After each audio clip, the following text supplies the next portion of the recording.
My dear friends, I have just returned from the most powerful, inspirational visit to Eretz Yisrael, where we spent a week with the families of those who suffered so tragically, the families of hostages, of the wounded.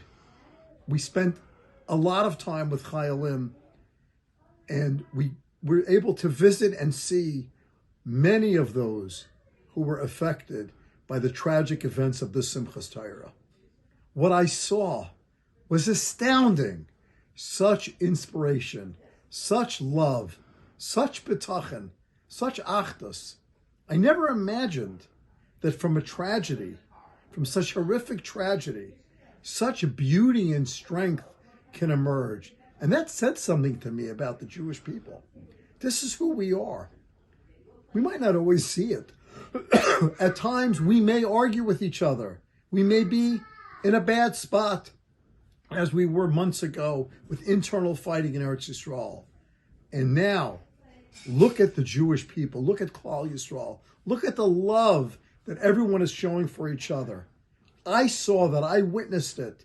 I spent 2 days with the Golani Brigade, spent time down in Chatzerim Air Force Base with soldiers, not religious. Some were religious, many who were not, with officers, and the feeling of love, the feeling of achdus, the feeling that we are one people with a special mission was so powerful. There was no question that this feelings and sense of unity will bring divine blessing upon us and will protect us all. And I share first a bracha. May Hashem protect each and every one of you, every single soldier and every family of a soldier. You are precious to the entire Jewish people. Tragically, the events of Simchas Torah are not new.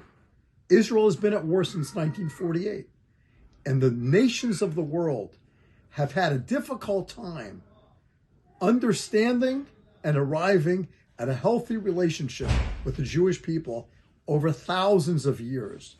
Since the destruction of the temple, we were in exile in strange lands. And there, by and large, sometimes things were good, but by and large, the Gentile world had a difficult time accepting the presence of the Jew. And today, that we're in our own land, with sovereignty in Eretz Yisrael, the nations of the world still have that difficult time. But we don't have a hard time with them. And the reason is because we understand this. We understand our special destiny. We understand the mission of what it means to be a Jew. We know that we're the source of divinity.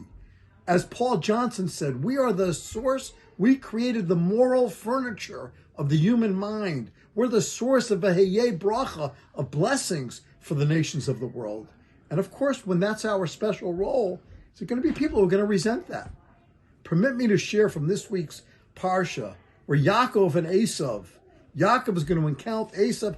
Esav is coming with a Roman army of 400 soldiers. And Yaakov manages, after being wounded, to arrive at a moment of peace with Esav. And Esav, at that moment of quiet, says to Yaakov, you know what, Yaakov? I'm thinking about it. I have figured it out. Let's be brothers. Esav says to Yaakov, Nisa v'nelcha, ve'elcha l'negdecha. Let's walk together through life. Let us, Jew and Gentile, let's be one. Let's live together as one. And Yaakov says, it's not going to work. My children are too soft. Hayolodim rakim. My children are too gentle. We're not killers. We're not brutal, massacring nations. We're not nations that are warring tribes. We fight only when we have to, but it's not who we are. Yaakov says, Ani esnala le'iti. I, the Jewish people, Yaakov, we, the Jews, we will go at our own pace. L'regel hamalacha asher lefanai. We will go through history at the pace that we need to go through for the work that we have to do. And that work is to bring kavod shemayim, to bring the presence of heaven into this world. You soldiers, you are the soldiers of the army of Hashem. You the parents, you are the parents of the soldiers of the army of Hashem. And you are protecting the Jewish people as collectively we bring the presence of Hashem into this world. Yes, there's suffering that comes with that. Yes, there's pain that comes with it. Yes, there's a whole lot of misunderstanding and intolerance that some of those people in the world, some of the nations have for us. But we have none of that. We know who we are. We know our special mission. And we know the soul of the Jew is a holy and pure one. Shabbat Shalom, and our blessings and love to all of you from the United States. Thank you.